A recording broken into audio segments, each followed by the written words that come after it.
नमस्कार, जय चौधरी क्रिएटरमध्ये तुमचे स्वागत आहे। आतापर्यंत आपण 4 भाग पाहिलेले आहेत। इतिहासाच्या एका अत्यंत महत्त्वाच्या वळणावर एका विषम लढाईच्या तयारीवर आज आपण प्रकाश टाकणार आहोत। आकडे खोटं बोलत नाहीत। एका बाजूला फक्त 500 सैनिक आणि दुसऱ्या बाजूला तब्बल 28,000। या आकडेवारीवरूनच कळते की हा संघर्ष किती भयानक होता। ही लढाई फक्त शस्त्र किंवा संख्याबळावर अवलंबून नव्हती, तर ती होती शौर्य आणि आत्मसन्मानाची। या संघर्षाची तयारी दोन्ही बाजूंनी कशी झाली हे आज आपण पाहूया।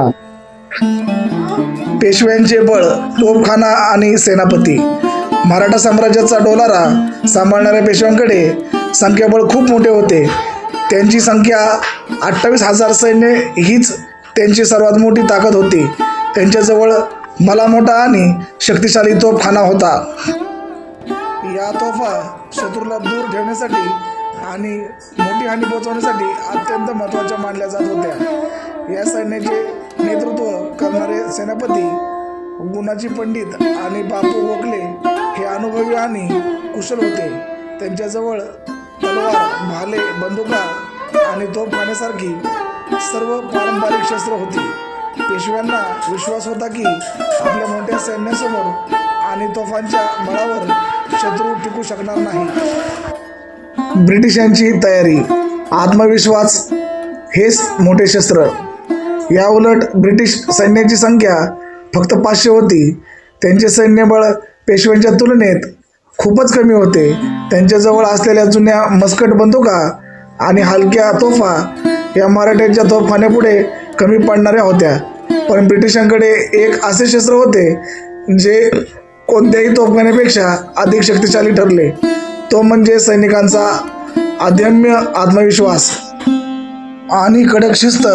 त्यांची लष्करी शिस्त, कठोर प्रशिक्षण आणि विजयाबद्दलचा खात्रीपूर्ण विश्वास हेच त्यांचे सर्वात मोठे बळ होते।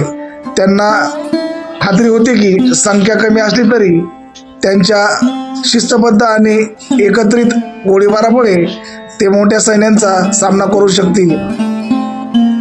समाज प्रबोधन, आजच्या युगाची शिकवण। हा इतिहास संघर्ष आपल्याला एक खूप मोठी शिकवण देतो। केवळ साधनसामग्री किंवा संख्या महत्त्वाची नसते, तर गुणवत्ता आणि आपली मानसिकता किती मजबूत आहे हे निर्णायक ठरते।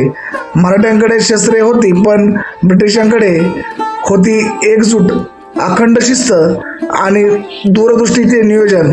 आजच्या जीवनातही कोणतेही कठीण परिस्थिती किंवा विषम लढाईत यश मिळवायचे असेल तर आपल्याला आत्मविश्वास आणि शिस्तबद्ध प्रयत्नाची गरज आहे।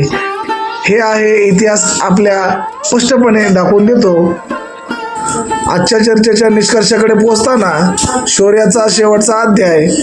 या प्रकारे ही लढाई केवळ संख्याबळावर नव्हे, तर शौर्य आणि आत्मसन्मानावर आधारित होती।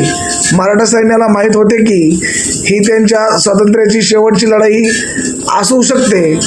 हा संघर्ष मराठा साम्राज्याच्या आस्थाच्या काळातही त्यांच्या स्वाभिमानाची मशाल तेवत ठेवण्याचा एक जहाल आणि निर्णायक प्रयत्न होता।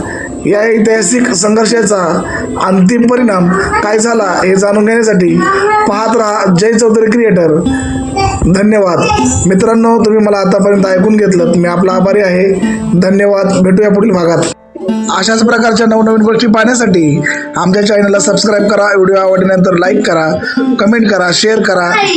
धन्यवाद।